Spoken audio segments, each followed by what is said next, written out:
नमस्कार दोस्तों, आप देख रहे हैं हमारा खास कार्यक्रम, जहां आज हम बात करेंगे प्रधानमंत्री नरेंद्र मोदी से जुड़ी ताज़ा और गंभीर खबरों की। आज की रिपोर्ट में हम आपको बताएंगे कि कैसे प्रधानमंत्री मोदी देश के भीतर और बाहर दोनों स्तरों पर बड़े फैसले और गतिविधियों के जरिए सुर्खियों में बने हुए हैं। सबसे पहले बात करते हैं बिहार की, जहां प्रधानमंत्री मोदी ने हाल ही में महिलाओं के लिए एक बड़ी सौगात दी।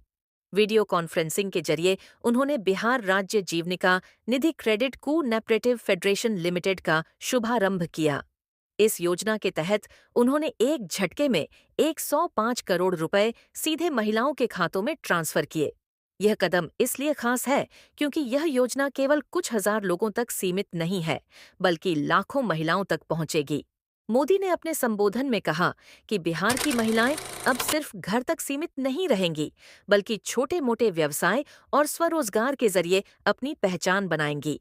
सरकार ने कुल मिलाकर 1,000 करोड़ रुपए की निधि इस योजना के लिए तय की है और इसका मकसद है महिलाओं को आर्थिक रूप से आत्मनिर्भर बनाना।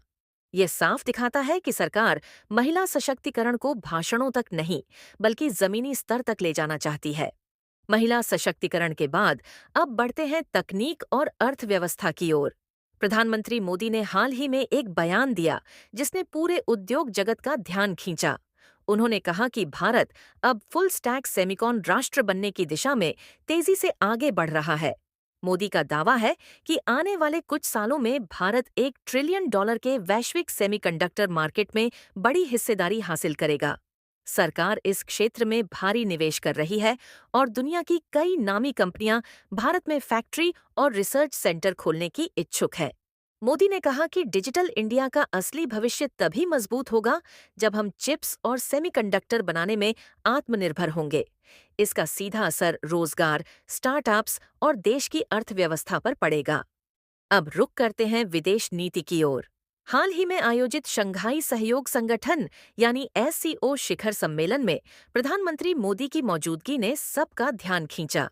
इस सम्मेलन में एक ऐसी तस्वीर सामने आई जिसमें मोदी, रूस के राष्ट्रपति व्लादिमीर पुतिन और चीन के राष्ट्रपति शी जिनपिंग एक साथ चर्चा करते नजर आए। यह दृश्य इसलिए महत्वपूर्ण था क्योंकि वर्तमान समय में रूस और पश्चिमी देशों के बीच तनाव गहराया हुआ है। वहीं भारत लगातार संतुलन बनाए रखने की कोशिश कर रहा है। मोदी की मौजूदगी ने यह संदेश दिया कि भारत अब केवल दर्शक नहीं, बल्कि वैश्विक शक्ति समीकरण में एक निर्णायक भूमिका निभाने वाला देश है। एससीओ जैसे मंच भारत को एशिया में रणनीतिक बढ़त दिला रहे हैं और यही वजह है कि दुनिया की नज़र अब भारत की विदेश नीति पर टिकी हुई है। लेकिन जहां विदेशों में मोदी की छवि मजबूत हो रही है, वहीं घरेलू राजनीति में उनका नाम विवादों में भी घिरा है। पटना की एक अदालत में आज सुनवाई हुई, जिसमें कांग्रेस नेता राहुल गांधी, राजद नेता तेजस्वी यादव और वीआईपी पार्टी के मुखिया मुकेश सहनी के खिलाफ केस दर्ज है। आरोप है कि इन नेताओं ने चुनावी भाषणों के दौरान प्रधानमंत्री मोदी के खिलाफ अभद्र टिप्पणी और गाली गलौज की। अदालत ने इस मामले को गंभीरता से लिया है और सुनवाई जारी है।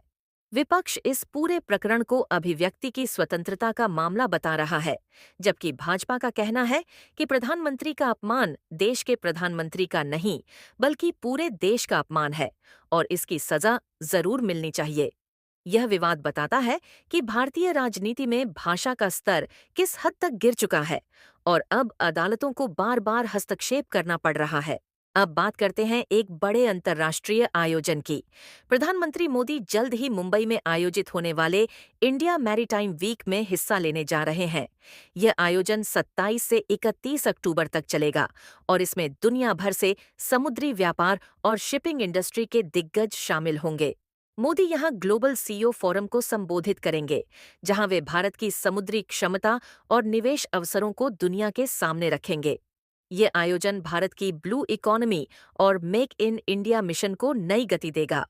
भारत का लक्ष्य है कि वह समुद्री व्यापार और शिपिंग के क्षेत्र में वैश्विक हब बने और मोदी इस दिशा में लगातार काम कर रहे हैं।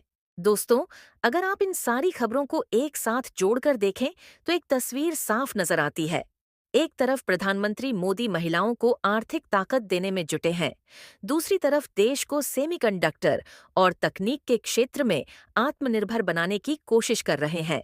अंतर्राष्ट्रीय मंच पर वे भारत की छवि को मजबूत कर रहे हैं, वहीं घरेलू राजनीति में चुनौतियों और विवादों का भी सामना कर रहे हैं।